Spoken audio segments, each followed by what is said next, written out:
unless it had to do with my wife, I was wrong. Sorry, Shannon. And you're not watching this anyway, so yes, ma'am. Thank you. Welcome to Tiger Square College Football Podcast, where two guys who had to talk to their Rice Krispie cereal as kids to have a friend try and sound interesting on the subject of college football. I apologize in advance. And welcome in to another Tiger Square Tuesday takeaways from the weekend. I do want to apologize in advance.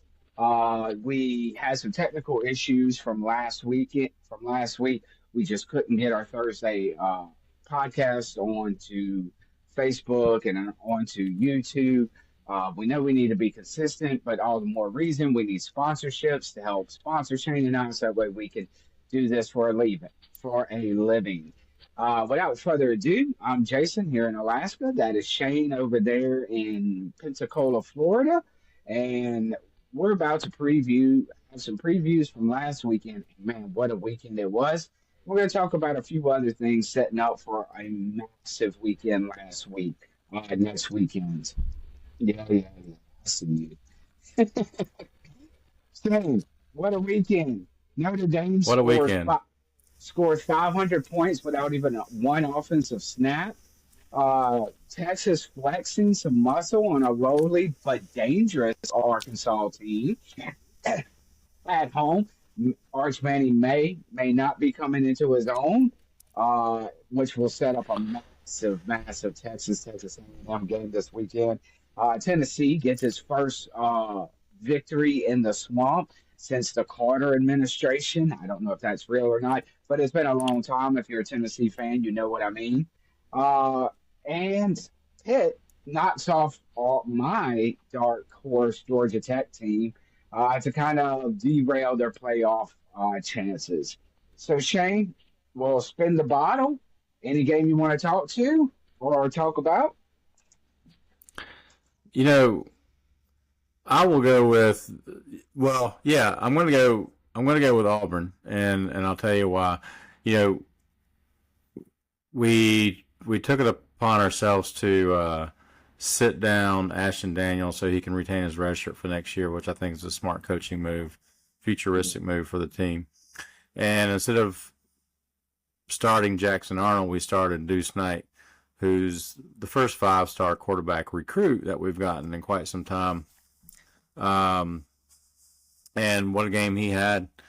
You know, hats off to him. The very first time he touched the ball, he ran for a 75-yard touchdown. That was not a design run. His first 3 runs were touchdowns. So at the end of that, he had somewhere north of 125 yards in rushing and 3 touchdowns, I believe, coming out of the midway through the second quarter. And you know, he had some passing and some timing issues, throwing behind the receivers. So you know, his receiving stats were a solid 230 yards with 2 touchdowns, 4 touchdowns rushing, and 160 yards on the ground rushing. So, but if he gets that timing down, he's going to be a dangerous person to deal with next year. Hopefully we get to keep Cam Coleman and, you know, some of our other potentially great receivers. And, you know, I'm hoping, you know, with the coaching changes that are going to be announced by this time next week, that they will get on the retention piece and the recruiting piece. So Auburn ended up winning like 62-17, and, you know, just happy for the young kid, Deuce Knight, out of Lucedale, Mississippi, and, you know, kind of local between your home and my home. And, you know, just had a great 18-year-old freshman quarterback coming out there, first game, you know, and it's going to set up for an entertaining Iron Bowl this weekend. Yeah, looking forward to it. I'm looking forward to a lot of them. If you will notice, I am going to gloss over the game. That was just a sound game. And moving on from that game. Uh, I'm just going to talk real quick about Notre Dame. Was 21 points or something they scored before the first offensive snap. I mean, Yeah. dude, that was impressive. The Jeremiah Love kid, I want to mention him today. Mm. He's got to be a front runner for your Heisman. I know this is a quarterback award, but what that kid's doing over there at Notre Dame is just it's impressive. 179 yards out of him yesterday. And yeah, Texas, if you want to, I want to talk on Arch Manning had a hell of a day. I think you and I were just mentioning. Is he coming into his own? I don't know. Everybody scores except for LSU. Scores a lot of points against Arkansas, but that is a sneaky good team. It's a sneaky too. By the way, Texas and Arkansas, I think, goes back to the Southwest Conference. Tennessee looks really good. Florida looked like they had no pulse yesterday. I would have thought they put up a little bit more of a fight than they did. And Pitt, after getting embarrassed by Notre Dame last weekend, he comes in and knocks off Georgia Tech. And I really thought Georgia Tech was going to seal the deal, but maybe they were looking ahead to the Georgia game this weekend. We'll see. Just it was a good from the early morning shooting all the way into the evening. BYU game was good. They continue to win, and it just should set up just such a massive weekend uh, for this weekend. So let's do a preview of the preview. Since weekend's behind us, we missed our show. We can't do where we were right, where we were wrong. Just trust us. We were right on everything this week. Uh, Shane, in Unless the unless Bible. it had to do with my wife, I was wrong. Sorry, Shannon. And you're not watching this anyway, so yes, ma'am. Thank you. Yeah, we can say anything we want, really. So Shane, I mean, what Oh about this man, weekend? My gosh, uh, dude. yeah, I see. I'm going to say there's some upsets here, and I'm not just saying that as an Auburn fan who wants to beat Alabama in the Iron Bowl, and very likely could happen. But you know, all of the higher ranked teams, with the exception of Oklahoma, are on the road, Mhm. and they're on they're on the road in their rivalry game. So you got Ole Miss at State, you got Georgia, Georgia Tech, A&M at Texas. That's going to be that. I think that game and the Iron Bowl will probably be the two best games of the weekend. Iron Bowl, Ohio State at Michigan. You know, Michigan's not a joke. Miami and Pitt to see who's going to come out of that chaotic conference. I mean, who knows? LSU at Oklahoma, choke Oklahoma, anything could happen. Yeah. And then and Vandy at Tennessee. With Vandy, your hopes for Vandy to get into the playoffs will determine, the outcome of this game this weekend. You know, The way it, the way well, Tennessee played this past weekend at the Swamp, getting that victory, it's going to carry some weight if Vandy can get that win. And Shane, I yeah, think to this week of Thanksgiving, we have early games, and this isn't the high profile game, but on Thursday night we got the Navy Memphis game. And this could be okay, a sneaky good game with some it could, yeah, implications fighting there. Friday, you got yeah. Utah playing against Kansas. Kansas is horrible, but Utah needs to win to stay alive. So yeah, just all kinds of fun. And it's just starting on Thursday and just going into the weekend. So out of those games, you know, what do you see? What games outcome, without giving it away, has the most impact on the playoffs? Oh well, I think Shane, you got me because there's so many, but I think the most one of the most obvious ones is going to be the A&M Texas games. Texas Yeah. beats A&M. A&M's still going to be in, but that means Texas has now got to be in there somewhere. Who comes out? Who gets knocked out of that game? So I think So that's Texas one. goes in as a three-loss team. Maybe. I mean, Yeah. yeah, you got. Yeah, I mean, My point is that Texas will shake things up if they beat them. Uh, Obviously, Yeah. the Iron Bowl. If Auburn upsets Alabama, everybody's happy except for the few thousand people who are Roll Tide fans. Uh, Geez, the Georgia Tech Georgia game matters. You know, the BYU game this weekend that matters. Gosh, it all matters. Look, I'm rambling now. I'm sorry. Go ahead. What you got? No, I think Tennessee I think the Valley. Tennessee Vandy. I think the Alabama Auburn game. I think you're going to have a couple.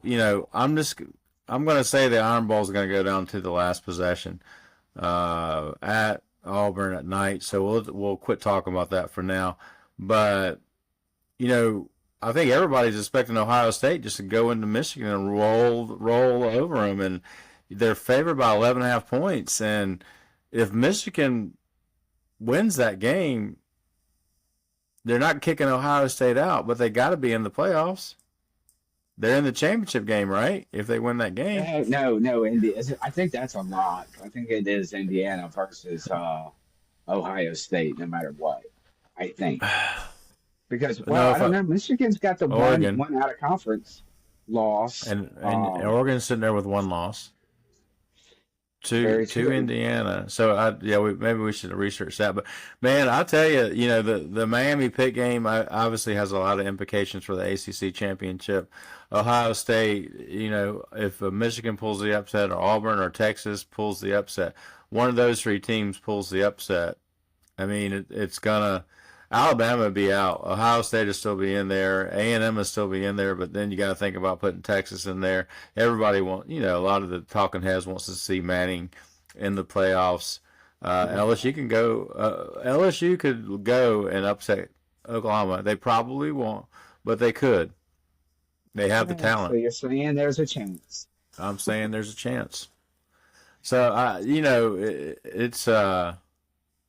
it's fortunate that the jobs that we're in right now, with the way my schedule sets up and the way yours is we'll be able to enjoy a shit ton of football this weekend. Oh Pretty much all yes. of it. Oh yes. Um, you remember when the Florida State Florida game used to matter? Yeah, that's not even on my page.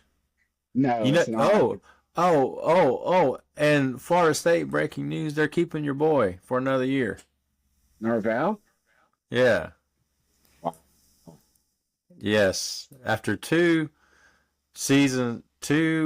winless ACC seasons. Winless. Well, I mean, can you blame them with the fact of all these open vacancies? Do you really want to throw your hat in the ring and in this cycle? I know it's bloody coaching searches each year, but this one seems extra bloody this season. I mean, you got some big boy schools out there with some names, and Florida State. I don't know. I can't blame them. Well, apparently Gus Malzahn interviewed for the Arkansas job. Really, Yeah, which that'd be makes interesting. sense because that's where he coached high school. Yeah, And yeah, so he's got some ties there. That yeah. would be interesting. That would be very, very interesting. Uh, yeah, and I'm scrolling through some of these games. Clemson, South Carolina. I mean, I know that's not headline stuff, but that used to be a pretty good little battle rivalry right there. I It'll think get it was back to thinking, it. Yeah, it'll get back to it uh, in the next year or two. yeah, Indiana, Purdue. Does Purdue have anything left in the tank? But well, how much is Indiana?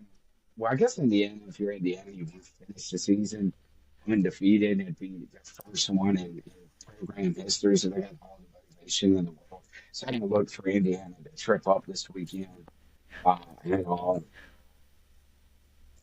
And that Georgia Tech, Georgia just got, it just smells like upset.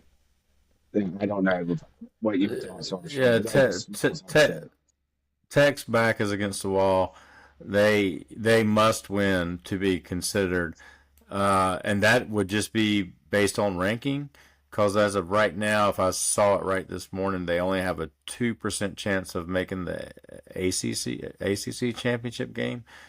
So they'd have to have a lot of help. So the only way they get into the playoff is probably they win and Auburn wins, and then their ranking might get them to the playoffs. But I think that would obviously, in my opinion, slip in the other tech school of Vandy if they beat Tennessee. If Auburn wins, that's going to create a spot for Vandy, I think. Yeah, there's a lot of shades of 2007 ish. That football cycle that year. Uh, yeah, I can't wait. And it's been a fun season with you, Shane. Discussing actually putting down on film here what passion, what we share a passion on. So it's been a fun year. Yeah, and we're going to continue this thing to the playoffs, and we'll talk about maybe a little bit of March Madness when the playoffs is over, and kind of go from there and get into the transfer portal. That's going to be a big episode, and signing day, and all this stuff. But and there's a lot, just because it's the last week of college football, there's a lot that's going to happen between now and spring, just with coaching changes and whatever the case may be. The transfer portal is going to be big, especially for these teams that are losing their coaches. See how many of their great players that they can retain. What happens to these big programs? What happens? I mean, there's only Lane Kiffin can only coach one place, Yeah. and Mhm. and so they're gonna have to pull from the Summeralls and maybe Drinkowitz, maybe Dan Mullen comes back. I mean, there's so many unanswered questions, not just in the playoff picture, but in college football in general. I mean, does the committee get it right? But no, they haven't got it No, right so far. no. Yeah, Do they get it more right than last year? I'm Shaping still up that way, I don't know. yeah, I'm still a little shady on or whatever that word is about not putting Florida State in that year. That to me, we're not gonna rehash it, but we'll see, man. We'll see. That's why again, commissioners, Roberts, Abear, co-commissioners, we need that in our lives Which quickly, fast, and then I posed that question on our Facebook page. If Lane Kiffin does definitely announce after the Egg Bowl that he is leaving to greater pastures, does the committee take that into consideration that he's not going to be coaching that team uh, man, in the that's such a playoffs? hard question because they set that precedent. They did it to themselves. They did. It shouldn't matter, but it's going to. I mean, It's that's got such a to. great question. Yeah, that's such a great question. Um, Shane, anything else you want to talk about, or you want to do into takeaways? We can go right into takeaways, sir. All right, you want to go first? You want me to go first? Yeah, but one of my takeaways was, congratulations to Deuce Knight. Hopefully the offense and defense can put it together this weekend. But, I did watch a lot of the Texas Arkansas game, and although it was Arkansas, but, a suspiciously dangerous Arkansas team, Manning looked a lot more polished, better decision making. Obviously had a career day. Um, you know, but the thing I just saw him making better choices. Even the fact there was one ball that got batted up in the air, and they were on the 2 yard line, and he knocked it down. Immediately, so nobody could catch it because he knew he was in the end zone. He knew that there were a big defensive line right behind him. Know that play. Yeah, I know that play. Yeah, and I even told Shannon, I'm like, okay, he's coming into his own, and I think I'm not. I don't even think I'm going out on a limb and saying this. I think he could be a true, legitimate, Heisman, not candidate, but win the thing next year if Texas can put together a little bit better of a team, but you know, he just looked a lot more relaxed. And you know, a big test for him is going to be hosting A&M. I think that's going to, like I said, that game and the Iron Bowl are going to be Yeah. probably the best two games of the weekend. You know, prove me wrong, but Yeah, prove I me think wrong, that, college football. yeah, prove me wrong, make them all great because they're all going to be great. But yeah, Mhm. what you got, Jason? My takeaway is the absolute amount of parity that we have in college football now. You've got Indiana, one of those historically good teams of all time, and I really did Google this at some point in the season, and they are the most historically bad team record-wise. And now you've got them. You've got Vanderbilt. You know. uh, A&M, who's been mediocre to for so long. You just have teams that have just risen, and some teams have sunk. Uh, you still got your powers, Ohio State, Bama, Georgia, but the separation in talent has decreased over the last few years, and Yep. NIL transfer portal. And to me, there's a lot of negative connotations with those subjects that I just said, but when you take a step back as a college football fan, shame to me it makes it more fun. You have more teams in it. The games are going to you don't know week to week uh, what's happening, and it just adds a little bit more spice and flavor to that gumbo, so to speak. And that's been my takeaway pretty much from the season. It's just how much fun it is as a college football fan to see uh, all the parity and kind of leveling the playing field, so to speak. So that when you see more teams get to Texas Tech, look at them. They're $30 million roster, and we can sit there and talk about how we don't like this and pay for players, but again, just step aside. It just makes it more entertaining. Players. You're retaining student athletes one more year from going into the NFL, so you're raising the overall talent level as well. So a Yeah. little bit long-winded there, but that's my takeaway. It was kind of a more of an overview of the 2025 season, and I'm gonna tell you, I'm a big fan. Yeah, I agree 100%. The and just seeing the talent out there playing too, you know, uh, just to see some of these kids, these receivers are ridiculous. You know, the running back from Notre Dame. I mean, you know, the NFL is going to be a promising league with some of these players that I'm seeing, and you know, maybe they're playing a little bit harder. You know, maybe they're making that money and going, okay, well, I want to make more money, so I'm gonna up my ante by playing, you know, trying every little bit better. I agree with you 1,000%, man. And you know, we appreciate you guys tuning in to Tiger Square Tuesday takeaways and the preview to the preview show. Sorry about last Thursday again. And Jason, I guess we'll wrap it up unless you got anything you want to add, brother. Uh, no, man, again, it's been fun. Please like, please subscribe. We tend to be growing. Uh, Again, we enjoy this, and we hope you enjoy it too. If there's any feedback, please comment and everything. And until this weekend, we'll see you on Thursday, where we're going to get really in depth on some of these games. So please stay tuned. Look forward to seeing you on Thursday. Go Happy Tigers, and Thanksgiving. And happy. whoa, Eagle. What? Hey.